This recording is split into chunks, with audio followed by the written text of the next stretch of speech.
കോൺഗ്രസിന്റെ നേതൃമുഖമായി ഇനി പ്രിയങ്ക ഗാന്ധി വരുന്നു എന്നുള്ള വാർത്തകളാണ് നമുക്ക് മനസ്സിലാക്കാൻ സാധിക്കുന്നത്. കേന്ദ്രത്തിൽ നിന്നും കെ.സി. വേണുഗോപാൽ കേരളത്തിൽ ഈ ഒരു തെരഞ്ഞെടുപ്പിനെ മുൻനിരയിൽ നിന്ന് നയിക്കാൻ വന്ന സമയത്ത് നമ്മൾ കണ്ടിരുന്നു അദ്ദേഹത്തിനെതിരെ വലിയ വിമർശനങ്ങളായിരുന്നു ഉണ്ടായിരുന്നത്. പക്ഷെ ഇപ്പോൾ പ്രിയങ്ക ഗാന്ധി രംഗത്തിറങ്ങുമ്പോൾ ഇനി കോൺഗ്രസിന്റെ നീക്കങ്ങൾ എങ്ങനെയൊക്കെ ആയിരിക്കും? അല്ല, നോക്കൂ, കഴിഞ്ഞ ദിവസം അതിനുള്ള ഒരു വലിയ സൂചനകൾ ഇവിടെ നൽകി കഴിഞ്ഞു. അതായത് സഭാ സമ്മേളനങ്ങൾ ഡൽഹിയിൽ നടക്കുകയാണ്. അതിന്റെ ഭാഗമായി രാഹുൽ ഗാന്ധി സഭാ സമ്മേളനങ്ങളിൽ നിർണായകമായ സമയത്ത് പങ്കെടുക്കുന്നില്ല എന്നുള്ള വിമർശനങ്ങൾ BJP ഉൾപ്പെടെയുള്ള രാഷ്ട്രീയ പാർട്ടികൾ ഉന്നയിച്ചിരുന്നു. അതേപോലെ കോൺഗ്രസിനകത്തും അതുമായി ബന്ധപ്പെട്ട് ചെറിയ രീതിയിലുള്ള പുകച്ചിലൊക്കെ ഉണ്ട്. പക്ഷേ ഇന്നലെ സഭാ സമ്മേളനം കഴിഞ്ഞതിന് ശേഷം അതിനു മുമ്പ് വളരെ വൈറലായ ഒരു വീഡിയോ ഉണ്ടായിരുന്നു. നിതിൻ ഗഡ്കരിയോട് അപ്പോയിൻമെന്റ് ചോദിക്കുന്ന പ്രിയങ്ക ഗാന്ധി, അതിനുശേഷം പ്രധാനമന്ത്രിയുടെ ചായ സൽക്കാരത്തിൽ പങ്കെടുക്കുന്ന പ്രിയങ്ക ഗാന്ധി അതിൽ വെച്ച് ഇങ്ങനെ സംസാരിക്കുകയാണ്. അതായത് സഭാ സമ്മേളനത്തിൽ എല്ലാ കാര്യങ്ങളും നിറവോടെ അവതരിപ്പിക്കുന്നത് NK പ്രേമചന്ദ്രനാണ്, കോൺഗ്രസ്സുകാരനാണ്. സഭാ സമ്മേളനം വെട്ടിച്ചുരുക്കിയതിൽ കടുത്ത അതൃപ്തി ഉണ്ടെന്ന് പ്രിയങ്ക ഗാന്ധി ഉൾപ്പെടെയുള്ളവർ പറയുന്നു. അപ്പോൾ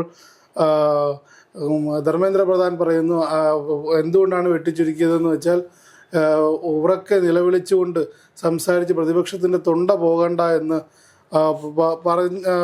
അതുകൊണ്ടാണ് ഇത്തരത്തിൽ വെട്ടിച്ചുരുക്കിയതെന്നുള്ള കാര്യം. അങ്ങനെ എന്താണ്, സഭയ്ക്കുള്ള രാഷ്ട്രീയത്തിനപ്പുറം ശക്തമായ അല്ലെങ്കിൽ ആരോഗ്യകരമായിട്ടുള്ള ചർച്ചകൾ അവിടെ നടക്കുന്നു.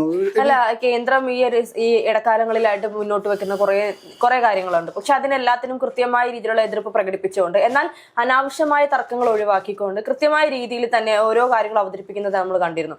വയനാടിനെ കുറിച്ച് കഴിഞ്ഞ ദിവസങ്ങളിലൊക്കെ മാധ്യമങ്ങളിൽ ഉണ്ടായിരുന്നു, വയനാടിനെ കുറിച്ച് പ്രിയങ്ക ഗാന്ധിയോട് പ്രധാനമന്ത്രി ചോദിച്ചു എന്നുള്ളൊരു ഒരു കാർഡുകൾ ഒരുപാട് ചാനലുകളിൽ നമ്മൾ കണ്ടിരുന്നു. പക്ഷെ അതിന് പിന്നാലെ എന്തുണ്ടായി, അല്ലെങ്കിൽ പ്രിയങ്ക ഗാന്ധി അവിടെ കാണിച്ച അല്ലെങ്കിൽ അവിടെ കാഴ്ചവെച്ചിരുന്ന ഒരു രീതി എന്തൊക്കെയായിരുന്നു എന്നുള്ളതൊന്നും മാധ്യമങ്ങൾ ഇപ്പോഴാണ് പുറത്തു വിട്ടുകൊണ്ടിരിക്കുന്നത്.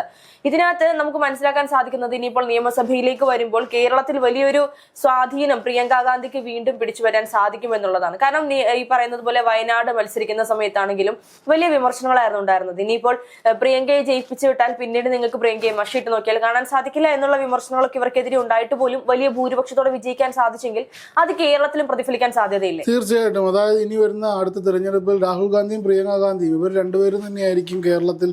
അതായത് പ്രിയങ്ക ഗാന്ധിക്ക് മുമ്പ് തന്നെ രാഹുൽ ഗാന്ധിയാണല്ലോ വയനാട്ടിൽ നിന്ന് മത്സരിച്ച് ജയിച്ചു പോയത്. അതുകൊണ്ട് തന്നെ കോൺഗ്രസിന്റെ മുഖങ്ങളായ രണ്ട് നേതാക്കളായി രാഹുൽ ഗാന്ധിയും പ്രിയങ്ക ഗാന്ധിയും തന്നെ കേരളത്തിലെത്തുകയും അടുത്ത വരുന്ന നിയമസഭാ തെരഞ്ഞെടുപ്പിൽ ഇത് മുന്നിൽ നിന്ന് നയിക്കുകയും ചെയ്യുന്നൊരു സാഹചര്യം ഉണ്ടാകും. മറ്റ് സംസ്ഥാനങ്ങളിൽ ഇത് നൽകുന്ന ഓളം ഇനി രാഹുലിന് ശേഷം ആര് എന്നൊരു ചോദ്യത്തിൽ കൃത്യമായ രീതിയിൽ പിച്ച് ചെയ്ത് പ്രിയങ്ക ഗാന്ധിയെ കൊണ്ടുവരാനുള്ളൊരു നീക്കം കോൺഗ്രസിൻ്റെ ഭാഗത്തു നിന്നുണ്ടാകുന്ന കാഴ്ചകളാണ് കഴിഞ്ഞ ദിവസങ്ങളിലെല്ലാം കാണുന്നത്. അതായത് രാഹുലിൻ്റെ അഭാവത്തിൽ രാഹുൽ ഒരു രാഷ്ട്രീയപരമായി അവസാനിപ്പിച്ച് വേറെ മേഖലകളിലേക്ക് എങ്ങനെ പോവുകയാണെങ്കിൽ അദ്ദേഹം ഇപ്പോൾ ഇങ്ങനെ കറങ്ങി നടക്കുന്ന സാഹചര്യമൊക്കെ ഉണ്ടല്ലോ. അപ്പോൾ ആ ഒരു സാഹചര്യത്തിലാണെങ്കിൽ അവർക്ക് റീപ്ലേസ് ചെയ്യാനായി കൃത്യമായി പ്രിയങ്ക ഗാന്ധിയെ കൃത്യമായിട്ടുള്ള ഇടവേളകളിൽ എല്ലായിടത്തും പ്ലേസ് ചെയ്തത് കൊണ്ട് അവരുടെ പ്രവർത്തനങ്ങൾ ഏകോപിപ്പിക്കാനുള്ള പരിപാടികളാണ് കോൺഗ്രസ്. അല്ല, രാഹുൽ ഗാന്ധി ഇപ്പോ ഈ പറയുന്നത് പോലെ മറ്റു പലയിടങ്ങളിലായിട്ട് ഇപ്പോ യാത്രകളിലൊക്കെയാണെന്നുള്ളത് നമുക്ക് മനസ്സിലാക്കാം. അത് മുൻകൂട്ടി നിശ്ചയിച്ച പരിപാടിയാണെന്നാണ് കോൺഗ്രസ് പറയുന്നത്. അതിനപ്പുറത്തേക്ക് ഇത്തരത്തിലുള്ള നീക്കങ്ങൾ ഇതിനു മുൻപ് അദ്ദേഹം ഈ പറഞ്ഞ SIR-മായി ബന്ധപ്പെട്ട് അല്ലെങ്കിൽ വോട്ട് ചോരിയുമായി ബന്ധപ്പെട്ടൊക്കെ സജീവമായി പ്രവർത്തിച്ചിരുന്ന സമയത്തും വിമർശനങ്ങൾക്കായിട്ട് ഒരുപാട് ആളുകൾ രംഗത്ത് വന്നിരുന്നു.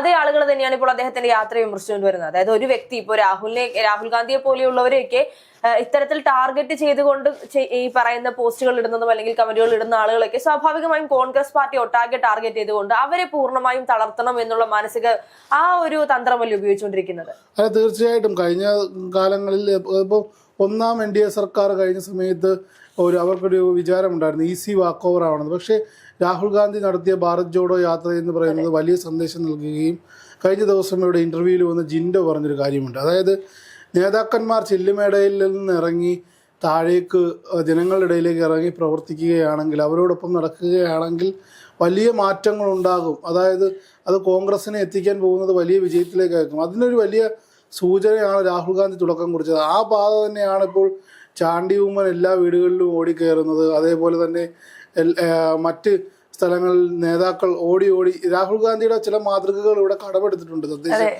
അതാണ് ഈ ഓട്ടത്തിന്റെ കാരണം. ജനങ്ങളോടൊപ്പം ജനങ്ങൾക്ക് വേണ്ടി നിന്നു കഴിഞ്ഞാൽ കൃത്യമായി ജനങ്ങൾ അവരെ പരിഗണിക്കുമെന്നുള്ളതിന് ഉത്തമ ഉദാഹരണമാണ് തദ്ദേശ തെരഞ്ഞെടുപ്പ്. അത് Rahul Gandhi model of politics എന്ന് വേണമെങ്കിൽ തന്നെ പറയേണ്ട ഒരു സാഹചര്യമുണ്ട്. നോക്കൂ, മറ്റ് സംസ്ഥാനങ്ങളിൽ അദ്ദേഹം ഇപ്പോൾ വോട്ട് ചോരിയുമായി ബന്ധപ്പെട്ട് നടത്തിയിരിക്കുന്ന കാര്യങ്ങളാകട്ടെ, അല്ലെങ്കിൽ പല വിഷയങ്ങൾ, അതായത് SIRമായി ബന്ധപ്പെട്ട് നടത്തിയിരിക്കുന്ന കൃത്യമായ എല്ലാ കാര്യങ്ങളിലും ഇടപെടുന്നുണ്ട്. ഇപ്പം ഹർഷ ഇവിടെ ജോലി ചെയ്യുന്നു. ഹർഷയ്ക്ക് മുൻകൂട്ടി നിശ്ചയിച്ച് ഒരു പരിപാടി നാളെ മസ്കറ്റിലോ അല്ലെങ്കിൽ ഒമാനിലോ ദുബായിലോ ഉണ്ടെങ്കിൽ, ഇവിടെ പ്രധാനപ്പെട്ട ഒരു പരിപാടി നടക്കുന്ന സമയത്ത് അത് ഒഴിവാക്കാൻ കഴിയാത്ത സാഹചര്യം ഉണ്ടെങ്കിൽ അവിടെ പോയല്ലേ പറ്റുള്ളൂ.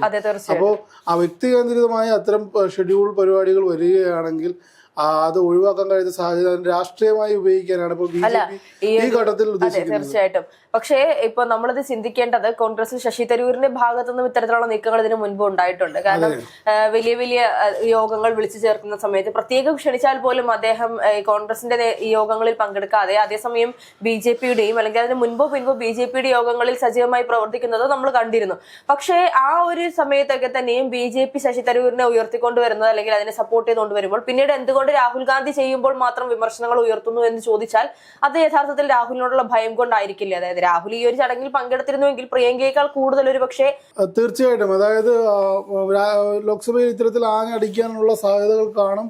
അദ്ദേഹം കൃത്യമായി പോയിന്റുകൾ ഉന്നയിച്ചതിനെ, അല്ലെങ്കിൽ ഇന്നലെ വീണ്ടും മാധ്യമ ശ്രദ്ധ വീണ്ടും രാഹുൽ ഗാന്ധിയിലേക്ക് ഫോക്കസ് ചെയ്യുന്നൊരു സാഹചര്യം. ഇപ്പോൾ വോട്ട് ചോറിയുമായി ബന്ധപ്പെട്ട് നാഷണൽ ലെവലിൽ ഉണ്ടാക്കിയ ഇമ്പാക്റ്റ് എത്രത്തോളം വലുതാണെന്നറിയാം. അപ്പോൾ രാഹുൽ ഗാന്ധിയുടെ പ്ലാനുകൾ ഇനി എത്തരത്തിലാണ് എന്നുള്ളത് നമുക്ക് കണ്ടറിയേണ്ട ഒരു സാഹചര്യമുണ്ട്. അപ്പോൾ അദ്ദേഹം താൽക്കാലികമായ ഒരു വെക്കേഷൻ, രാഷ്ട്രീയക്കാരല്ലേ എല്ലാവരും വെക്കേഷൻ, നരേന്ദ്രമോദി ഇപ്പോൾ ജോർദാനിൽ പോകുന്നു, ലിബിയയിൽ പോകുന്നു, ഈജിപ്തിൽ പോകുന്നു, അതേപോലെ പ്രതിപക്ഷ നേതാവിനും ഇടയ്ക്കൊക്കെ യാത്രകൾ നല്ലതല്ലേ. അപ്പോൾ അദ്ദേഹവും പോയിട്ട് വരട്ടെ. ഇത് രാഷ്ട്രീയമായി കാണേണ്ട ഒരു സാഹചര്യം നിലവിൽ ഇല്ല എന്നുള്ളതാണ്. രാഷ്ട്രീയ ആയുധമാക്കേണ്ട, നേരത്തെ ഇപ്പോൾ ഹർഷ സൂചിപ്പിച്ച പോലെ ശശി തരൂർ പല ഘട്ടങ്ങളിലും, അതായത് ഉപരാഷ്ട്രപതി തെരഞ്ഞെടുപ്പിന് ഉൾപ്പെടെ പങ്കെടുക്കുമോ എന്നുള്ളൊരു അനിശ്ചിതത്വം നിലനിന്നൊരു സാഹചര്യമൊക്കെ ഉണ്ടായിരുന്നു. അവിടെ നിന്നെല്ലാം അപ്പോഴൊന്നും ഉന്നയിക്കാത്ത ഒരു വിമർശനമാണ് ഇപ്പോൾ രാഹുൽ ഗാന്ധിക്കെതിരെ രൂക്ഷമായി ഉന്നയിക്കുന്നതെന്ന് പറയുമ്പോൾ BJP ശശി തരൂരിനെ ലക്ഷ്യം വയ്ക്കുന്നു. അതായത് BJP അതായത് തട്ടും തലോടലുമായി എങ്ങനെയെങ്കിലും ശശി തരൂർ ഇപ്പുറത്തേക്ക് വന്നാൽ സ്വീകാര്യനാണ് എന്ന തരത്തിലുള്ള ഒരു സമീപനമാണ് ഇപ്പോൾ BJP സ്വീകരിച്ചുകൊണ്ടിരിക്കുന്നത്.